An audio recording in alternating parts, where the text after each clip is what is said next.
Hello बच्चों, स्वागत है आपका आपके अपने YouTube channel success alpha classes में। जो आज पेपर हुआ है 27 फरवरी को, उसका पेपर कोड है 822FY।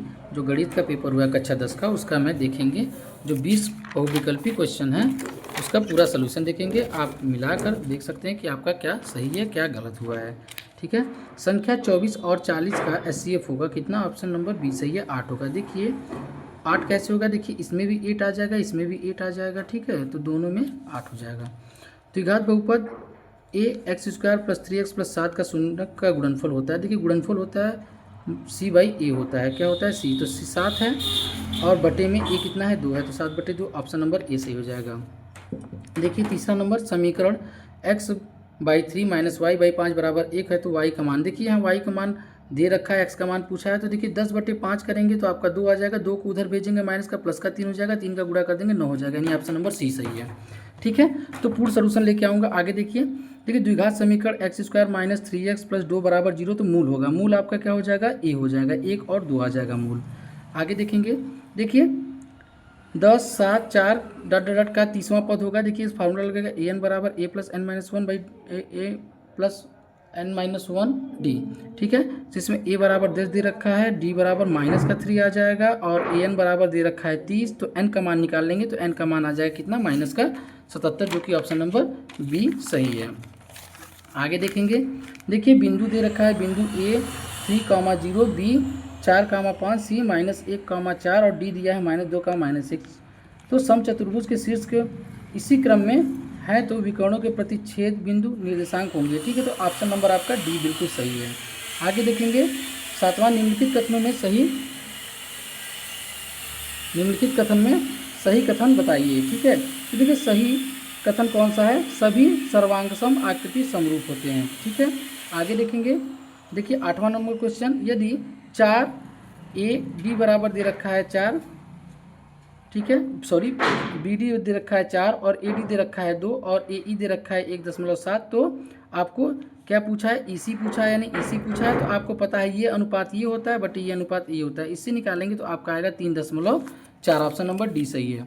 9वां क्वेश्चन देखेंगे, त्रिभुज ABC में यदि AB बराबर 3 सेंटीमीटर, BC बराबर 4 सेंटीमीटर तथा कोण B बराबर 90 डिग्री, तो cos A का मान निकालेंगे तो cos A का मान आएगा 3/5 आ जाएगा आपका।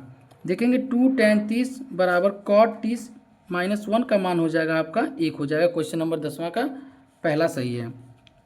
आगे देखेंगे 11 नंबर का, 1 + cot² A बटे 1 + tan² A का मान हो जाएगा cot² A हो जाएगा। आगे देखेंगे, देखिए 12वां number, cosec A + cot A 1 - cos A का मान हो जाएगा sin A हो जाएगा आपका, निकालने के बाद sin A हो जाएगा। आगे देखेंगे क्वेश्चन नंबर 13। ठीक है, दो संख्याओं में 36 और 48 का SCM क्या हो जाएगा? 144 हो जाएगा आपका। दो संख्याओं के SCF और LCM को क्रमशः 24 और 360 हैं। यदि इसकी एक संख्या 72 है तो दूसरी संख्या क्या होगी? देखिए पहली संख्या गुणी दूसरी संख्या बराबर LCM गुणे SCF होता है, तो इसके अनुसार आ जाएगा ऑप्शन नंबर डी, जो कि सही है 120। 15वां क्वेश्चन देखेंगे, यदि किसी संख्या में घटित होने की प्रायिकता 59% हो तो घटना घटित न होने की प्रायिकता क्या हो जाएगी? न होने की प्रायिकता देखिए 100 में से इतना माइनस कर देंगे तो कितना हो जाएगा? ये हो जाएगा आपका 0.041 हो जाएगा। ठीक है, मतलब ये 100% होता है, 100% बराबर 1 में से माइनस करेंगे तो, और 59 में से 1 माइनस करेंगे तो कितना आ जाएगा? ये आ जाएगा आपका। यदि कुल प्रेक्षणों की माध्य और माध्यिका वर्ग 13 और 12 है तो इन आंकड़े का बहुलक क्या होगा? बहुलक देखिए आपका कितना आ जाएगा? 10 आ जाएगा। ठीक है, आगे देखेंगे 7 सेंटीमीटर त्रिज्या के वृत्त की चतुर्थांश का क्षेत्रफल कितना हो जाएगा? देखिए 7 सेंटीमीटर का हो जाएगा 38.5 सेंटीमीटर स्क्वायर हो जाएगा। अब देखेंगे आगे क्वेश्चन नंबर 18। क्वेश्चन नंबर 18 देखेंगे, 600 सेंटीमीटर की आयतन के एक ठोस बेलन में से उसी ऊंचाई और उसी व्यास का एक शंक्वाकार खोल काट लिया जाता है। शेष बचे ठोस का आयतन ज्ञात कीजिए। तो शेष बचे आयतन का क्या हो जाएगा आपका? 400 सेंटीमीटर क्यूब हो जाएगा। अब देखिए 19वां निम्नलिखित बारंबारता सारणी का माध्यक वर्ग होगा। माध्यक वर्ग क्या हो जाएगा आपका? सी हो जाएगा। देखिए किसमें आपका माध्यक वर्ग कितना हो जाएगा? 30 से 40 हो जाएगा। देखिए माध्यक वर्ग हो जाएगा 30 से 40, जो कि ऑप्शन नंबर सी में सही है।